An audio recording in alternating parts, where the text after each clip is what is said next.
What's going on, everybody? My name is Eric Leonard, and welcome back to GBA Ethos. This week marks the first day of our new video series called College Recruitment. Today, we're going to start the first of 4 videos that focuses on how to communicate with a college coach. This video is super cool because I'm going to break down what exactly you should be saying to a college coach over email, over phone, and probably if you reach their voicemail, what's the perfect message you can leave them. Listen, guys, I've been through the process of college recruitment, so I know what works and I know what doesn't work. So I want to share my tips with you guys. Once again, guys, thank you so much for the support on this channel. We just hit 620 subscribers. I can't even believe it. So we're on our way to hitting that 1,000 subscriber mark for sure. So make sure, guys, before you watch the video, click the subscribe button and click the like button below. Everything helps me in terms of my channel analytics, and we'll get right into it, guys. All right, we'll see you soon.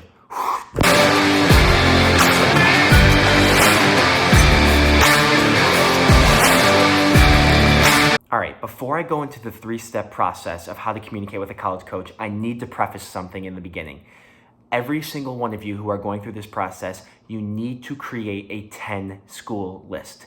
Those 10 schools should be the top 10 schools that you want to play college soccer at, but are also looking to get an education from. If you just come to me with one school and are hoping to get into that school, you're putting a lot on that, right? At one point or another, we all are going to be one of those players who wants to play for the number 1 school, whether it's the IU, the Wake Forest, the Notre Dame. And I hope you guys all get into that school. But realistically, we're all not going to get into it. So you need to have a list of schools that you can use as backups when one doesn't work.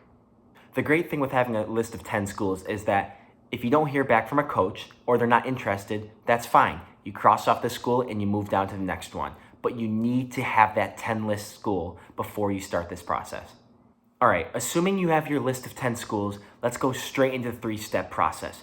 Step number 1, sending an introductory email. Guys, this is your script. This is the first message that you're going to be sending a coach. So you want to make sure it's worded correctly so you can get their attention. All right, so a couple things that you want to make sure you include in this first introductory email is number 1, interest. You want to make sure you tell the coach why you're interested in their program. So make sure you guys do some research. Number 2, who you are, where you play. Do you play for club? Do you play for high school? Don't let them go searching for this information. You guys want to have this right in front of them. So make sure you include all that. Number 3, some sort of CV, resume, or highlight video so they can watch you right there on the screen. And then the last one, and this is one that not many people realize, but is make sure you tell them that you're their number 1 school. Now, this is a bit of a fine line here, but you want the coach to know that you are all set and all focused on going to their school.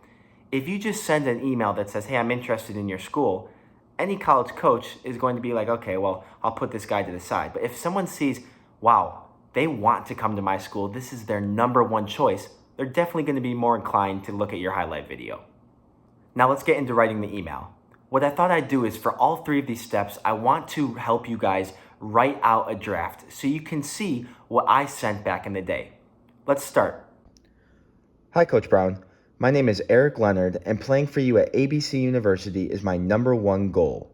I've watched your games, and I think I could be an addition to your team and add to your success by helping strengthen the defense. I'm a versatile, defensive-minded player who can play anywhere in the back line or midfield. I'm a strong 1v1 defender, good in the air, and a leader on and off the field. I would love to have a chance to talk to you. Attached is my resume and highlight video. Thank you for taking the time to read this. Now you'll notice a couple things. In the draft, I talked about what I'm good at. So I said I'm a defensive-minded player who's good at 1v1, tackling, I have my leadership capabilities, and I'm versatile. That will change based on what type of player you are. So if you're a goal scorer, make sure you put that down. If you're a goalie, make sure you say you're a good shot stopper. Whatever type of player you are, you need to make sure you include that in the first email. Like I said before, you don't want college coaches having to go do research on their own. Put everything in front of them right away. Okay, number 2, the follow-up phone call. This one's really important, but before you get into this, make sure you're abiding by the NCAA guidelines. Now, every player knows that phone calls to coaches are very intimidating. So what I want to do is go through some of the tips that I use to help me be successful in this category. I have 4 talking points for you for the initial phone call. Number 1, why are you interested in the program? A good rule of thumb, in my opinion, is to have 2 to 3 reasons why you're interested in going to their university, right? This is where you want to do a little bit of research like I've talked about before, but this is also a great time to list any personal connections, or even if your club coaches may know them, get that out in the beginning of the phone call right away.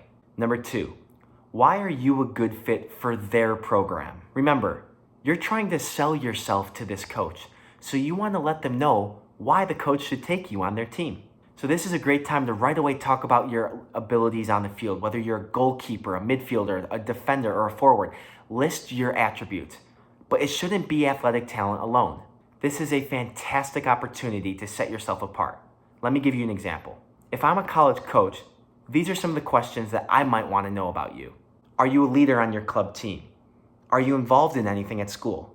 Do you volunteer? How are your grades? And guys, this by far is the most important one, believe it or not. If you don't have the grades to get into the university, I don't care how good you are as a player, you're not going to school there. Number 3, be prepared when the coach asks you questions, because every coach will definitely ask you questions. This is not a time to be timid or shy. Coaches want players who are confident in themselves and their abilities. Yes, on the field, but also off the field. So make sure you're confident in yourself and you're responding in complete sentences. And then point number 4, have 2 or 3 questions written down that you can ask the coach when he's done talking. This is a great indicator to coaches that you are genuinely interested in their program. So once again, another reason to do research. Now, with these 4 points, it's going to be hard to memorize all of these things. So it's okay to have notes in front of you. I can't remember one phone call where I didn't have a sheet of paper with notes written all over it to help me stay organized during my phone call.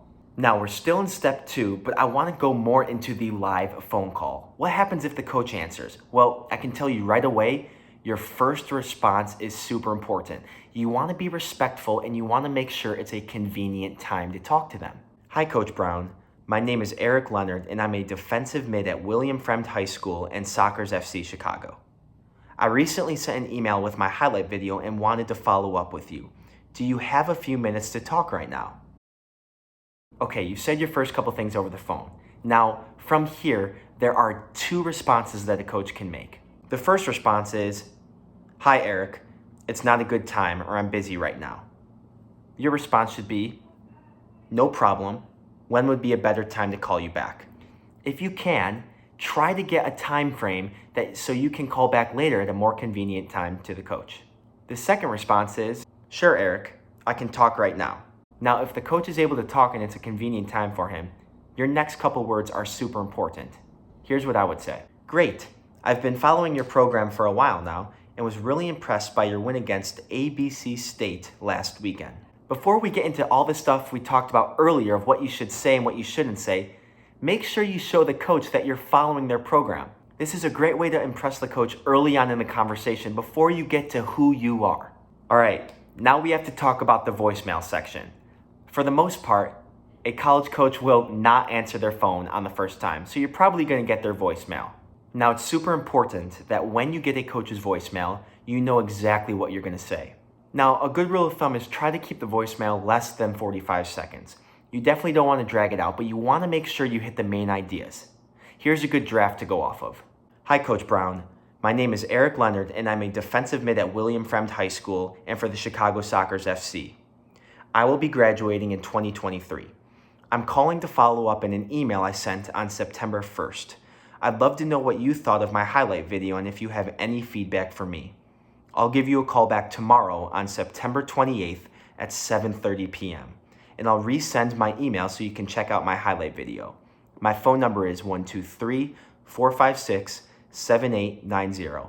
Thank you so much, and I'm looking forward to talking to you." Now notice a couple things about my voicemail. I made sure to say who I was, who I played for, both my high school team and my club team. I reminded him that I sent him an email on September 1st in case he didn't get it, but the most important thing is that I told him the next time I can call him back. Remember, I told you NCAA guidelines have certain rules on when you're able to contact a college coach and when they're able to call you back. And then the last thing, always make sure you thank them for your time. Such a small thing, but you won't believe how far a simple thank you can go to a college coach. Don't worry if you don't hear back immediately from the college coach. They are extremely busy during season, and when they're not in season, they're probably recruiting. Now, on the flip side, if you've sent them 4 or 5 emails and you've called them a couple times and they haven't gotten back to you, well, maybe they're not interested in you, and that's fine. Go back to your list of schools, go down to the next one, and start calling coaches. Okay, we're on to the third step of communicating with college coaches. Make sure you keep in touch with them after the initial conversation. Sometimes the most difficult part of the recruitment process is keeping that line of communication open. Maybe you've made the first introductory call or sent the first email and they've responded, but your job's not done. You have to make sure you continuously follow up with them. Here are a few great reasons to reach out to a coach to update them on what's going on in your life. New athletic or academic stats. You're planning on visiting their school and want to set up a meeting, or you want to invite them to an upcoming tournament for high school or showcase for club where you'll be competing. At the end of the day, this process is going to be time consuming and you're going to have to hold yourself accountable. Remember, you're the one who's trying to sell your talents to the coach. Most of the time, coaches aren't going to come looking for you. You need to do a good job of making sure you keep that line of communication open. Okay guys, so those are the 3 steps to properly communicate with a college coach. Number 1, make sure you send a good introductory email. That first email should hit all of the main components like who you are, your interest in the school, why they're your number 1 school, and then the highlight video and the resume. Number 2, the follow-up phone call. Remember the 4 main points I hit. Why are you interested in the program? Why would the program be a good fit for you? Be confident in answering questions when the coach asks you them, and then have follow-up questions to show that you're genuinely interested in the program.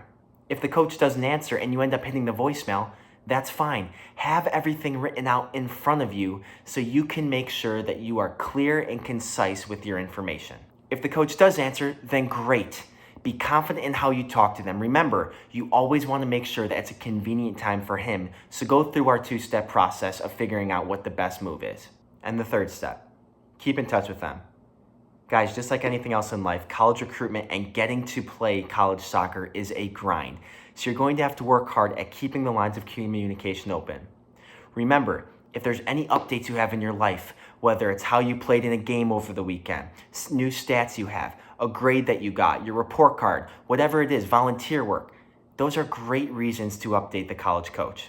If you guys have made it through to the end of the video, thank you so much for watching. I have one more point to tell you, and probably the most important point out of all the information I've given you. When you guys are going through the email process, or you finally get in touch with a coach, make sure that you guys have the correct coach's name and the university that they are at.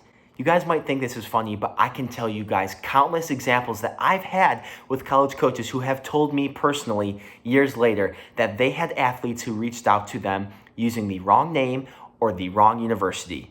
And they told me they simply clicked delete. They want players who are organized and are taking the time to make sure that they are writing the right things down.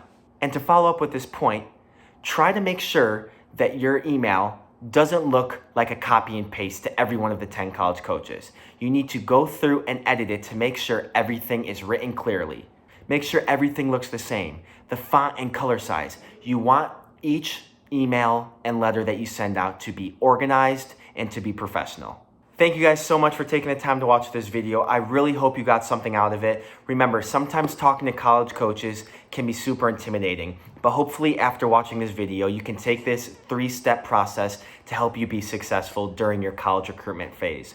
Remember guys, make sure to like the video, click subscribe if you haven't, and next week we will go into part 2, the second video, talking about how to stand out in front of a college coach. I'm going to talk about the ID camps you should be going to, different showcases you want to be in front of, everything to help give you the best chance of playing college soccer. I hope you guys have a good rest of your week, and as always, stay on the grind. See you soon.